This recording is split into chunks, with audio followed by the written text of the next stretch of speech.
एखाद्या चौकामध्ये कशाची सोय नसते, एखाद्या कॉलनीमध्ये कशाची सोय नसते आणि अचानक एखादा बाहेरचा माणूस येतो, तिथला जवळचाच माणूस तिथल्या असलेल्या माणसांची तारांबळ बघतो आणि एक दिवस तिथे चौकामध्ये छोटीशी टपरी टाकतो. हळूहळू त्या टपरीचं रूपांतर मोठ्या दुकानामध्ये होतं. नंतर ते दुकान मॉलच्या स्वरूपामध्ये होत जातं. ज्ञानाचंही तसंच आहे.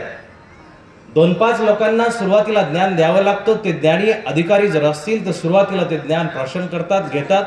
त्यानंतर त्या ज्ञानाची महिमा, त्याची बीजारोपणता, त्याची सत्वस्था वाढत जाते आणि मग ते ज्ञान सदैव सगळ्यांसाठी खुलं होऊन जातं. आणि मग सबके लिए खुला है, मंदिर है हमारा, ही भावना प्रत्येकाच्या हृदयामध्ये जागृत करण्यासाठी सर्वज्ञ श्री चक्रधर प्रभू एक खांबाला निमित्त करतात, महंताला निमित्त करतात, अधिकरणाला निमित्त करतात. आपल्या सर्वांसाठी या इतक्या मोठ्या प्रयोजनाचं खऱ्या अर्थानं बाबाजी ज्येष्ठ, श्रेष्ठ आणि मध्यस्थ असलेलं आदराचं स्थान आहे. या ठिकाणी उपस्थित असलेली सर्वच गणमान्य मंडळी आणि विशेष करून ह्या कार्यक्रमाचे आयोजक आमचे ज्येष्ठ सद्भक्त आदरणीय, सध्याच्या काळातील त्यांना कर्णाची उपमा सुद्धा शोभू शकते. धर्मासाठी राबणारी माणसं कमी आहे, माझा विषय पुढे येईल त्या पद्धतीनं. धर्मासाठी करतायत अशी माणसं विरळी आणि त्याच्यामधली जर कर्णाची उपमा जर द्यायची ठरली तर आज आदरणीय सद्भक्त ज्येष्ठ अशी वासनिक प्रकाश शेटजी भोगे आणि त्यांचा हा सगळा संयुक्त परिवार इतक्या मोठ्या समारंभाचं एकटा माणूस आयोजन करतोय. आणि त्यासोबत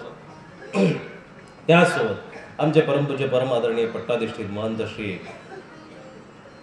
कृष्णाज बाबाजी मराठे, परमपूज्य परम आदरणीय वालेराज बाबाजी पातुरकर आणि परमपूज्य परम आदरणीय प्रवीण राजदादाजी शेवलीकर आणि त्यांच्यासोबत सगळा राबणारा सगळा सदैव 24/7 राबणारा हा सगळा परिवार, सगळे अच्युत गोत्रीय आणि सगळे संत मंडळी, भिक्षुक मंडळी, तपस्विनी वर्ग. आयोजन साधं सोपं नाही आहे. एखादं लग्न जरी करायचं असलं, 1 दिवसाची वरात असते, 1 दिवसाचं लग्न असतं, 1 दिवसाची हळद असते, पण 4 महिन्यापासून त्याची तजवीज करावी लागते. 1 महिनाभरही पोथी चालणार आहे आणि त्या पोथीची तजवीज या माणसांनी अहोरात्र डोळ्यामध्ये तेल घालून केलेली आहे. हे या ठिकाणी वाखाणण्यासारखं आहे. इथली एक कमी आपण बघून जाऊ, एखादी कमी आपण आपल्याला नजरेमध्ये लगेच दिसेल, एखादी गोष्ट आपल्याला नजरेमध्ये लगेच टोचेल, परंतु ती चुकी सांगण्यापूर्वी किंवा ती कमतरता सांगण्यापूर्वी आपण त्या माणसांच्या प्रत्येक पावलाचा विचार सुद्धा करणं आवश्यक आहे. प्रत्येक त्यांची चाललेली पावलं या दगडावरती जात असताना त्यांनी टोचलेले काटे, टोचलेले दगड न विचार करता माझ्या येणाऱ्या सगळ्या सर्वज्ञांच्या श्रावकांना ही पर्वणी त्यांनी उपलब्ध करून दिली. खऱ्या अर्थानं हे त्यांच्या घरातल्या तिजोऱ्या खोलून देणारे हे दानी आहेत. सगळीच माणसं त्यांच्या घरातल्या तिजोऱ्या त्यांनी खोलून दिलेल्या. आदरणीय कृष्णाज बाबाजींचं मी बघतोय, खूप धावपळ आहे. त्यांच्या वयाच्या मानाने म्हणा किंवा त्यांच्या व्यापाच्या मानाने त्यांनी ही धावपळ केली आणि इथं सदैव त्यांचा डेरा ते ठोकून इथं बसले आहेत. म्हणून हे साधं सोपं काम नाही आहे. आणि त्यातल्या त्यात आज मजबा आम्हाला ही सेवा दिलेली आहे. तसं जर बघितलं दादा, पंथीनं सूर्याला काय दाखवावं, तुमच्या नावाचाही उल्लेख करावा असा आनंदाने वाटला मला. दुपारी गाडी चालवता विचार आला होता. तुमच्या आईवडिलांनी, आदरणीय दत्तूबाबांनी खऱ्याच अर्थाने विचार करून नाव ठेवलं असेल की प्रकाश. यांनी जो प्रकाश केलेला आहे ह्या व्यक्तीने, तो प्रकाश आपल्या जीवनाचा तर केलेला आहे. स्वतः माणूस प्रतिष्ठित होऊ शकतो, पदस्थ होऊ शकतो, भारी होऊ शकतो, परंतु त्याही सोबत माझा धर्मही तळागाळातल्या किंवा माझ्या परिसरातल्या माणसांपर्यंत पोहोचला पाहिजे. ही तळमळ त्या प्रकाश नावाला सिद्ध करणारी तळमळ आहे, त्या प्रकाश नावाला चमकवणारी तळमळ आहे. आणि ही या वासनिकांमधून दिसून येते, त्यांच्या परिवारामधून दिसून येते. मी खूप अल्पज्ञ आहे, तोकडा आहे, पण तरीही आदरणीय बाबांचा स्पर्श म्हणा किंवा त्यांची दृष्टी, कोरोनाच्या वेळेला नुसता स्प्रे मारला तर माणसं सॅनिटाईज व्हायची. बाबा पाठीमागे बसलेले, मला सॅनिटाईज व्हायला वेळ लागणार नाही. मी त्यांच्या त्या दृष्टीनं इथं पवित्र शब्द बोलल्याशिवाय राहणार नाही. पण एक कासवीचा दृष्टांत पावडभाव संप्रदायामध्ये, साहित्यामध्ये आहे. कासव असा एक प्राणी आहे, त्या कासवाला स्तन नाही आहेत. मादीमध्ये तो प्राणी असा आहे की त्याला स्तन नाही आहे, मग ते त्याच्या बाळांचं संगोपन कसं करते, तर ती त्या दृष्टीद्वारे करत असते. ती दृष्टी पडली की त्या बाळांना अमृतकाळ संचरते, ती दृष्टी पडली की ती बाळकं तृप्त होतात, ती बाळकं संतुष्ट होतात, त्यांचं पोट भरून जातं. मला वाटतं माझी जी आदरणीय संत मंडळी समोर बसलेली आहे यांची दृष्टी माझ्यावरती पडली तर अमृतकाळा बाहेर निघायला वेळ लागणार नाही. म्हणून प्रथमतः मी माझ्या संत वृंदांना वंदन करतो. त्यामध्ये आदरणीय आमचे परमपूज्य पट्टाधिष्ठित विद्यावाचस्पती आणि ब्रह्मविद्येला खऱ्या अर्थानं ज्यांनी आपल्या वाणीवरती ठेवून त्या ब्रह्मविद्येचं अमृत चिंतनीच्या रूपामध्ये तुमच्या आमच्या समोर सगळ्यांसाठी प्रस्तुत करत आहे अशा आदरणीय दादा, परमपूज्य परमादरणीय श्रीरामपूर मठाचे आश्रमाचे संचालक पूजनीय महंत श्री नवे बाबाजी, परमपूज्य परमादरणीय आमचे कीर्तन सम्राट बाबा असतील, परमपूज्य परमादरणीय आमचे क्रकुटवाडीवरून आलेले दादा आहेत, परमपूज्य परमादरणीय आमचे सन्मित्र हितचिंतन सातारकर दादाजी, परमपूज्य परमादरणीय आपण सगळेच आलेले ज्येष्ठ श्रेष्ठ आणि माझ्यासाठी अमृतकाळा प्रसवणारे आपल्या सगळ्या तपस्विनी वर्ग, सर्वच गणमान्य स्तरावरून आलेले, सर्वच गणमान्य स्तरातून आलेले सगळेच राजकीय, साहित्यिक, सामाजिक क्षेत्रातील मान्यवर, हा आयोजक परिवार आणि मला उत्तम प्रकारे ज्यांची साथ आता 2-4 दिवस, 5 दिवस, 7 दिवस, तुम्ही जोपर्यंत मला डोक्यावरती घ्याल तोपर्यंत मी इथं सांगण्याचा अल्पज्ञ प्रयत्न करणार आहे, अल्प प्रयत्न करणार आहे. आणि इथे एक आवर्जून स्मृती सांगावीशी वाटते दादा, मानवभाव साहित्यामधली खूप सुंदर अशी स्मृती आहे.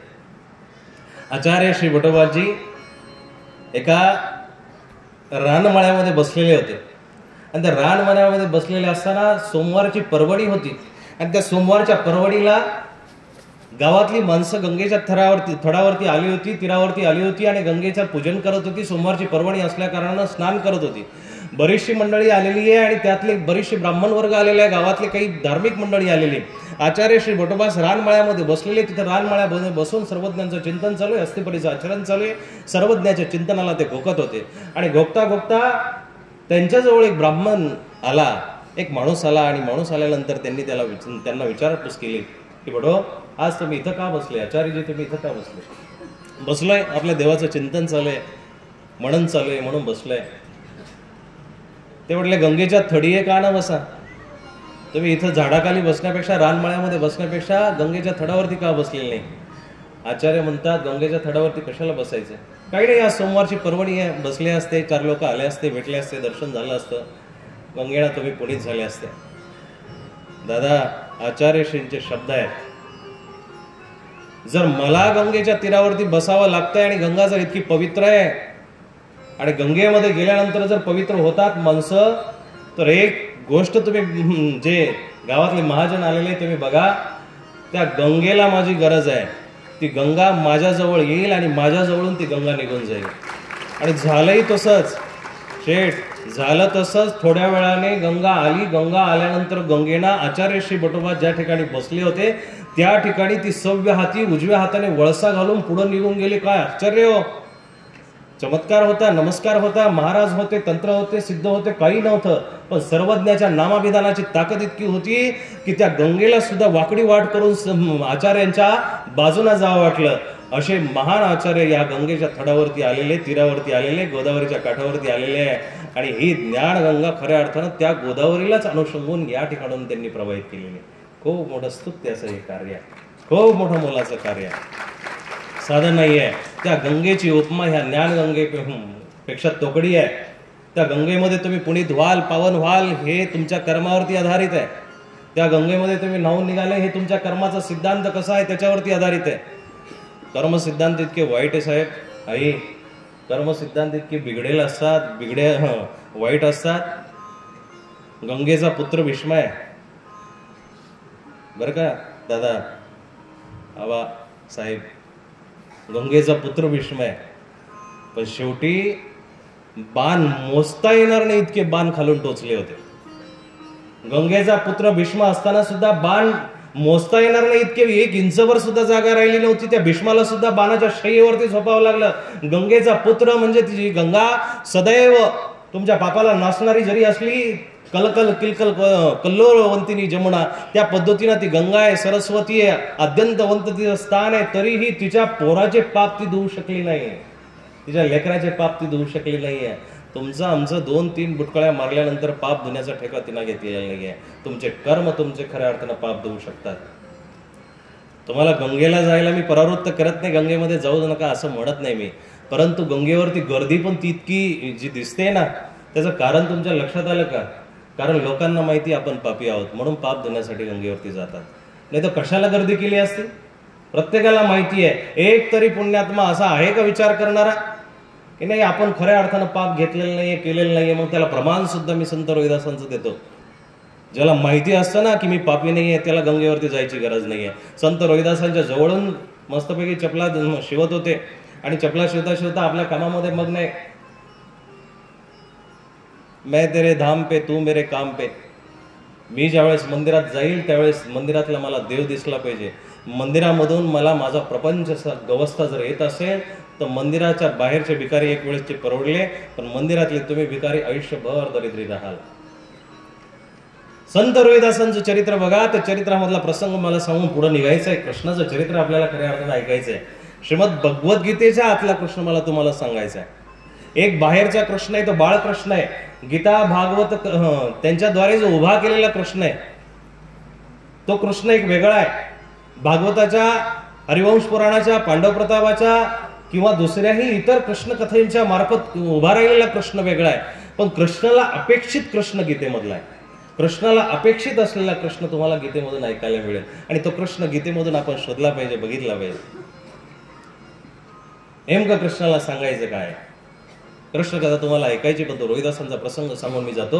कदाचित एखादा नुसतं तेवढंच गंगेचं वाक्य उचलेल आणि म्हणेल की आमच्या गंगेला नाव ठेवलं नाही. दादा, गंगेला नाहीये. गंगा, जमुना, सरस्वती ह्या कुणाच्याच नाहीये. वारा आतापर्यंत कुणाचा झाला नाहीये. तुम्ही एसीना त्याला विकत जरूर घेऊ शकत असाल, पण जो बाहेरचा वारा आहे त्याच्या लहरी ज्या आहेत ना त्या कुणालाही विकत घेता आल्या नाही, त्या कुठल्याही बाटलीमध्ये भरता आल्या नाही.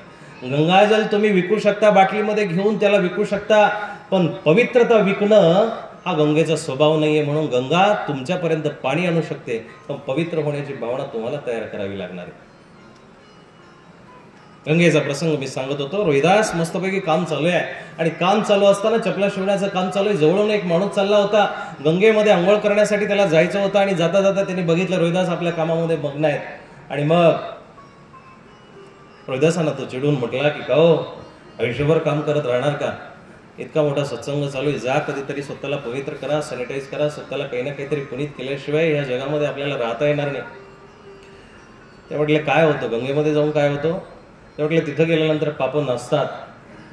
त्यावेळेस संत रोहिदासांचा एक असा सुंदर असा दोहा आहे, मन चंगा तो कठोट में गंगा. कठोट म्हणजे काठवट होती त्यांची लाकडाची, आणि त्या काठवटीमध्ये जी चपला बुडवायचे आणि बुडवून चपला त्या थोड्याशा ढिल्या करायचे आणि परत चपला शिवायचे. त्या व्यक्तीला उद्देशून त्यांनी म्हटलं की तू बाबा गंगेमध्ये आंघोळ करायला जाशील, पण घरी आल्यानंतर परत कसायासारखं जर काम करत असशील तर तुझं गंगेमध्ये जाणं निरर्थक आहे. मन चंगा तो कठोट में गंगा. तुझं मन जर चांगलं असेल तर या काठवटीमध्ये सुद्धा तुला गंगेचं गंगाजल सापडू शकतं. तुमचं मन जर चांगलं असेल ना साहेब, तुम्हाला वेगळं पवित्र होण्याची काही गरज नाही आहे. इथं आले तुम्ही, इथं बसले, भले तुम्हाला ते शब्द समजणार नाही, महावाक्यासारखं सुंदर असं प्रकरण या ठिकाणी चालू आहे, पण ते प्रकरण काही काहींना समजत नाहीये. काही लोक म्हणतात की बाबा आमच्या ते डोक्यावरून जातं. अरे डोक्यावरून जाऊ द्या, पण जाता जाता एक दिवस असं होईल, एक दिवस असं होईल जसं नदीमधला दगड भलेही तो फोडून पाहिल्यानंतर त्याच्यामध्ये ओलावा सापडत नाही, पण जोपर्यंत नदीमध्ये आहे तोपर्यंत त्याचं आयुष्य वाढलेलं आहे. जोपर्यंत नदीमध्ये आहे ना तोपर्यंत तो ठिसूळ होत नाही, तोपर्यंत त्याला कोणीही तोडू शकत नाही. तुम्ही जोपर्यंत ईश्वराच्या ज्ञानाच्या, ज्ञानी अधिकरणांच्या सान्निध्यामध्ये असाल तोपर्यंत यमाचा वारा, यमाची काय टाप आहे की तो दारामध्ये तुमच्या उभा राहील. म्हणून ईश्वराच्या सान्निध्यामध्ये तुम्हाला जावं लागेल. ती पावलं आपल्या आपण वळली पाहिजे ना. आवड असल्यानंतर सवड मिळते की नाही? आवड असल्यानंतर सवड मिळते. ती पावलं आपल्या पण वळली पाहिजे. कारण भगवद्गीतेचा पुढच्या चिंतनातला एक श्लोक आहे, उद्धरेदात मनात्मानं आत्मानं मोसात. स्वतःचा उद्धार तुम्हाला स्वतः करावा लागणार आहे. स्वतःचा उद्धार तुम्ही स्वतःच करू शकता. तुमच्यासाठी मार्गदर्शक तयार होतील. अवतार आतापर्यंत आले, ते अवतार तुमच्यासाठी आलेले आहेत. जगावरती, जगामध्ये ग्रंथ तुमच्यासाठी निर्माण झाले, माझ्यासाठी निर्माण झाले, अवतार तुमच्या माझ्यासाठी आले, गुरु सद्गुरू तुमच्या माझ्यासाठी आले, पण शेवटी ते सगळे मार्गदर्शक आहेत. ते सगळे सांगाती आहेत, ते सगळे आपल्याला पुढे घेऊन जाणार आहे. पण तुम्हाला तुमचा उद्धार करावा लागेल. उद्धरे दात्मना, आत्माच खऱ्या अर्थानं आत्म्याचा शत्रू आहे, आत्माच खऱ्या अर्थानं आत्म्याचा मित्र आहे. एक माणूस जंगलामध्ये बसलेला आहे, एक नदीच्या काठावरती बसलेला आहे. दोघांनाही तहान लागणार आहे, तहान दोघांनाही लागणार आहे. पण जो जंगलामध्ये बसलेला आहे त्याला पाण्याचा शोध घ्यावा लागेल, विहीर शोधावी लागेल, बारव शोधावा लागेल, एखादा झरा शोधावा लागेल. पण नदीच्या काठावरती बसलेल्या माणसाला झरा बारव शोधायची गरज नाहीये. त्याला तिथंच ओंजळ भरली की पाणी प्यायला मिळू शकतं. तुम्ही जर संताच्या, ग्रंथाच्या, भगवंताच्या चरणाजवळ जर राहिले ना, तर तुम्हाला जेव्हा जेव्हा गरज वासेल, जेव्हा जेव्हा तुम्हाला तहान वाढेल, जेव्हा जेव्हा जागवेल, तेव्हा तुम्हाला ही माणसं आपल्या ओंजळीनं पाणी पाजू शकतात. संतांचा आश्रय का करावा, ग्रंथाचा आश्रय का करावा, भगवंताचा आश्रय का करावा, याच्यासाठी करावा. जंगलामध्ये राहणाऱ्या माणसाला सुद्धा व्याधी येणार आहेत. आणि नदीवरती राहणाऱ्या काही काही संत मंडळींची दुःख बघून, शेवटच्या पिढा बघून काही माणसं नाव ठेवतात आणि म्हणतात की बाबा अहो देवाला गेले होते, देवा धर्मासाठी गेले, संत झाले, तरीही त्यांना हाल अपेष्टा भोगाव्या लागतात. हे काही न पटण्यासारखे. त्यांना दुःख का व्हावं, त्यांना कॅन्सर का व्हावं, त्यांना शुगर का व्हावी, त्यांना पिढा का व्हावी. त्याचं उत्तर खूप सूक्ष्म आहे. याच उदाहरणातून तुम्हाला उत्तर पटेल. जंगलामध्ये बसलेला माणूस जसा पाणी शोधण्यासाठी वनवन करतो, पण नदीच्या काठावरती बसलेला माणूस लवकर पाणी पितो, लवकर त्याला पाणी सापडतं. तसंच साधूच आहे. व्याधी कर्म सगळ्यांना ग्रसणार आहे, पण जंगलामधल्या माणसाला उपचार शोधावे लागतील, शोधत राहावं लागेल. पण नदीच्या काठावरती बसलेल्या माणसाला लगेच उपचार सापडू शकतो. म्हणून संतांना जरी कर्म भोगावी लागली, पण ती कर्म त्याच्यावरचं जे औषध आहे ते लवकरात लवकर त्या व्यक्तीला सापडणार आहे, लवकरात लवकर त्या व्यक्तीला सापडणार. श्रीमद भगवद्गीतेच्या आतमधला तुम्हाला प्रश्न शोधायचा आहे, बघायचा आहे. थोडस जरा मला आणखीही ते पटून देणार. आजचा दिवस तसा पार्श्वभूमीमध्ये जाईल. शेठही उशिरा आले त्याच्यामुळे, जयभावे शेठ, त्याच्यामुळे आजचा दिवस थोडासा पार्श्वभूमीमध्ये घालू. उद्या एक इंटरव्हल ठेवू आपण, किंवा त्याला काय म्हणतात, पुढील भागात मालिका बघणारी मंडळी बरीचशी आलेली आहे. म्हणून तुमच्यासाठी पुढील भागासाठी उद्यापासून खरी सुरुवात होणार आहे. आजचा दिवस थोडासा पार्श्वभूमीमध्ये जर घातला तर खऱ्या अर्थानं या निरोपणाला एक थोडीशी रंगत येईल. आदरणीय आयोजकांचा इतका स्तुत्य आणि इतका मनातून बिंबीच्या देठापासून प्रयत्न आहे की माझ्या देवाची नव्हे, इतर सगळी माणसं इथं बसलेली जेवढी माणसं आहे ना, यांच्यासाठी हा जो सेल लावलेला आहे ना, त्या सेलमध्ये प्रत्येकाने यावं आणि प्रत्येकाने आवडती एखादी काही ना काहीतरी सुविचाराची कॉपी आपल्या जवळून घेऊन जावी. आयोजकांचा स्तुत्य प्रयत्न आहे. आता तुमचे शेवटी झोळ्या जर फाटलेल्या असाल तर साक्षात परमात्मा जरी आला तो तुमच्या पदरामध्ये काही दान टाकू शकत नाही, काही दान टाकू शकत. तुमच्या झोळ्या साबूत करा, तुमच्या झोळ्या शिवून आणा आणि घेण्याच्या वृत्तीनं या. उदाहरण म्हणून सांगतो की प्रपंच करत असताना मोबाईलचा आविष्कार आत्ताच्या काळामध्ये झाला, 10-15 वर्षाच्या काळामध्ये झाला. पण गंमत अशी आहे, जे 80 वर्षाचे आहेत ते सुद्धा युट्यूबला आता सर्च करतात, व्हिडिओ बघतात, ते सुद्धा गेम खेळतात, ते सुद्धा इंस्टाग्रामचे रील फटाफट वरती करतात, खाली करतात. शिकले की नाही? जेवढी टोपीधारी मंडळी आहे का, संत मंडळींची टोपी नाही, तुमची चंदू टोपी. जेवढी टोपीधारी मंडळी, पदरधारी मंडळी आहे का, की आपल्या काळातलं नसून सुद्धा ते मोबाईल चालणं आपल्याला जमलं की नाही. पण देवाधर्माचं नाव जर घेतलं तर लोक म्हणतात बाबा आमचा भाव साधा बोळा आहे, आम्हाला ती काही गोष्ट कळणार नाही, आमच्यासाठी ते अवघड काही सांगू नका. का हो? पण देव साधा बोळा नाहीये साहेब, देव साधा बोळा नाहीये. भगवान की काठी की कभी आवाज नाही होती, ईश्वराच्या काठीचा आवाज येत नसतो. तो ज्यावेळेस कर्माची परतफेड तुम्हाला केली ना, मग दयाळू असतानाचे देवाचे उदाहरण मी सांगत आता उद्या किंवा परवाच्या विषयामध्ये येईल. ईश्वर दयाळू आहे, चांगली गोष्ट आहे.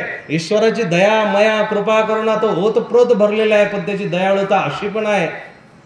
एकदा जर तो दयाळू झाला ना तर तुम्हाला भरभरून देईल, तुमच्या झोळ्या सुद्धा फाटून जातील, तुमचं कर्म सुद्धा निष्क्रिय होऊन जाईल, इतकं तो तुम्हाला देईल.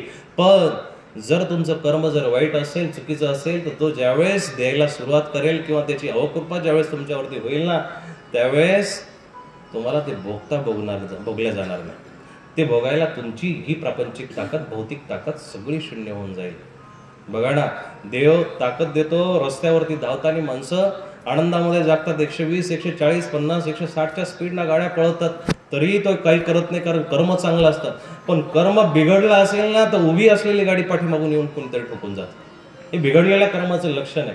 काहीच नाही. मी फक्त रस्त्याला चाललो होतो, बसलो होतो, उभा होतो आणि अचानक कुठून तरी आला आणि दिला. काय घेणं का दिलं, असं पण घडत असतं. म्हणून त्याची दयाळुतेचा अंत बघितला नाही पाहिजे. त्याच्या दयाळूपणाचा जर आपण अंत बघितला, श्रीमद भगवद्गीतेच्या आतला आपल्याला कृष्ण शोधायचा आहे. तो 16 कलांनी परिपूर्ण असलेला कृष्ण. कृष्ण तसा तुमचा आमचा सगळ्यांचा अग्रज आहे, अग्रगण्य आहे, अग्रमान्य आहे, अग्रज आहे, अग्राधीश आहे. कृष्ण सगळ्यांच्या पुढचा आहे. सगळ्या राजकारणी, छोट्या मोठ्या राजकारणी लोकांनाही मी सांगू इच्छितो, कृष्णासारखी स्वच्छ आणि पारदर्शी राजनीती आजपर्यंत जगाच्या पाठीवरच्या कुठल्याही अवताराला जमली नाही. कुठल्याही अवताराला जमली नाही. त्याला राजनीती ओळखताही येत होती, राजनीती करताही येत होती, पण त्यांनी जी राजनीती केलेली नाही ती स्वच्छ आणि पारदर्शी राजनीती आहे. तुम्ही त्याला छल म्हणा, कारण हे द्युतम छलयतामस्मी 10वा अध्याय. द्युतामध्ये छल मी आहे असं तो स्वतः म्हणतो. तुमच्यासोबत कोणी छळत असेल ना, वाम मार्गाने छळत असेल तर ते छळणं, त्याला छळणं म्हणता येत नाही. पण उत्कृष्ट पद्धतीनं छळणं, पत्नी आडेवेडे घेते, जवळ नवऱ्याच्या जाते, पतीच्या जवळ जाते आणि मग ती त्याला त्याच्यावरती तिचे जे फासे असते ते टाकते. सौंदर्याचे असतील, रूपाचे असतील, मोहाचे असतील, ते फासे टाकते आणि फासे टाकल्यानंतर ती त्याच्याकडून एखादी वस्तू काढते. याला छल म्हणतात. छळणं याला नाही म्हणत की कुत्रा आलं दारातोंडी आलं नाही, जोरात दगड फेकला, काठी मारली, याला छळ नाही म्हणत. हे पापामध्ये गेल्या जाईल. द्युतम छलयतामस्मी, फासे कसे मागून पुढे गेले पाहिजे हे ज्याला कळतं बुद्धिबळामध्ये, तो छळ आहे. 10व्या अध्यायातलं विश्लेषण जर आलं तर त्याच्यामध्ये मी तुम्हाला सांगणार आहे. आज थोडीशी प्रथम अध्यायाची आपण गीतेमधला कृष्ण आपल्याला शोधायचा आहे. गीतेमधला ऐश्वर्यपूर्ण कृष्ण आपल्याला शोधायचा आहे. 16 कलांनी पूर्ण असलेला तो कृष्ण शोधायचा आहे. त्याच्या 16 कला सांगू आज, सांगू का? म्हणजे प्रथम अध्यायामध्ये घुसल्यानंतर पहिली कला त्याची अन्न निर्मिती आहे. ईश्वर 16 कलांनी परिपूर्ण आहे हे आपण जे शास्त्रामध्ये ऐकलेलं आहे किंवा इतरही श्रीमद भागवतामध्ये सुद्धा वर्णन आलेलं आहे. 16 कलांनी परिपूर्ण. 16 कला म्हणजे नेमक्या कोणत्या? त्याच्या ह्या कला आहेत. कला म्हणजे एक विभाग, कला म्हणजे त्याच्यामधलं सामर्थ्य, ऐश्वर्य, संपन्नता. ही कला त्याला 16 कला. बाकीचे जे अवतार आहे जगाच्या पाठीवरती, जितके बी अवतार झाले ते अंशावतार झालेले. अंशावतार म्हणजे थोड्या त्यांना कुणाला 12 कळा भेटल्या, कुणाला 15 कळा भेटल्या, कुणाला 13 भेटल्या, कुणाला 10 भेटल्या. सगळे अवतार अंशावतार झालेले, पण कृष्ण एकमेव पूर्ण अवतार झालेला आहे. म्हणून व्यासांनी सुद्धा कृष्णाला म्हटलेले कृष्णस्तु भगवान स्वयं. हा कृष्ण परिपूर्ण आहे. मग ते 16 कला नेमका कोणता? उदाहरण सांगितलं की मोबाईल आपण 80 वर्षामध्ये चालायला शिकलो. मग देवाचं शास्त्र ज्यावेळेस आपण घेतो, शास्त्र शुद्धता आपण, आणि काय केलंय तुम्ही, प्रवचनकार, कीर्तनकार किंवा निरोपकांना लाडवून ठेवलंय. बाबा असंच सांगा, बाबा तसंच सांगा, आणि मग त्याला जो डंग जमतो तो त्याच्या पद्धतीने सांगायला लागतो. पण तुम्ही कधी असं त्यांना आग्रह करत नाही, बाबा शास्त्र काय म्हणतो ते सांगा. असं ज्यावेळेस तुम्ही म्हणाल ना, मला वाटतं ह्या सगळ्या लोकांचं अज्ञान फिटल्याशिवाय राहणार नाही. अज्ञान फिटल्याशिवाय राहणार. तुम्ही म्हणा, आग्रह करा ना, बाबा आम्हाला नकोय. तुम्ही कुठला बाप सांगू नका, आई सांगू नका, कुठलं गाणं सांगू नका, कुठलं भजन गाऊ नका, कुठला आलाप घेऊ नका, कुठल्या चाली म्हणू नका, आम्हाला शास्त्र काय म्हणतो ते सांगा ना. शास्त्राचा जर तुम्ही आग्रह घेतला, दादा 5 प्रकारचे आपल्यावरती ऋण आहेत. एक भगवंताचं आपल्यावरती ऋण आहे, त्यांनी आपल्याला जन्म दिला, त्यांनी आपल्याला इथं वाढवलं, त्यांनी आपल्याला इथं पाठवलं, हे भगवंताचं आपल्यावरती ऋण आहे. दुसरं संतांचं आपल्यावरती ऋण आहे. तिसरं ग्रंथाचं आपल्यावरती ऋण आहे. चौथं आईबापाचं आपल्यावरती ऋण आहे. दत्तूबाबाचं ऋण आहे आपल्यावरती. म्हणून आपण त्याच्या ऋणासाठी हे करतोय. आपलं काही नाहीये, आपलं काही नाहीये. दोहा वारंवार माझ्या तोंडामध्ये येतोय म्हणून टाकतो. तेरा तुझको सौंप दे. या ऑपरेटरला इथं बसवा बरं का, तो बसलेला नाही आहे ना, त्याला बसवा. तेरा तुझको सौंप दे, क्या लागत है मोर, मेरा मुझ में कुछ नाही, जो लागत सो तोर. माझं काय बाबा, माझं काय, मी काय देणार आहे? मी तो शब्दांचा पाईक, मी तो धनाचा पाईक, मी तो सामर्थ्याचा पाईक, मी तो शक्तीचा पाईक. आणि ज्याला पाईक होण्याची दास्यत्वाची भावना ज्याच्यामध्ये जागृत झाली ना दादा, आई, दास झालेला माणूस जगाच्या पाठीवरती उद्धार त्याचाच होऊ शकतो, जो दास झालेला आहे. एक उदास झालेला माणूस उद्धार करू शकतो. एक संसारावरती प्रपंचावरती असलेल्या ऐश्वर्यावरती उदास झालेला माणूसही स्वतःचा उद्धार करू शकतो. पण त्याही पलीकडं तुमचं दास्य तुम्हाला मुंचन करू शकतं. आज तुमच्यामध्ये ही पात्रता आली ना की मला 4 लोक उभं राहून माझा सन्मान करतात, 4 लोक मला मान सन्मान देतात, 4 लोक माझं ऐकतात. त्याही माणसामध्ये एवढी पात्रता आली की 4 लोकांच्या समोर मी झुकतोय, ही पात्रता ज्याच्यामध्ये आली ना तो नक्कीच ह्याच पृथ्वीतलावरती उद्धार करण्याचा अधिकार ठेवतो. त्याचाच उद्धार होणार आहे. त्या माणसाचा उद्धार झाल्याशिवाय राहणार नाही.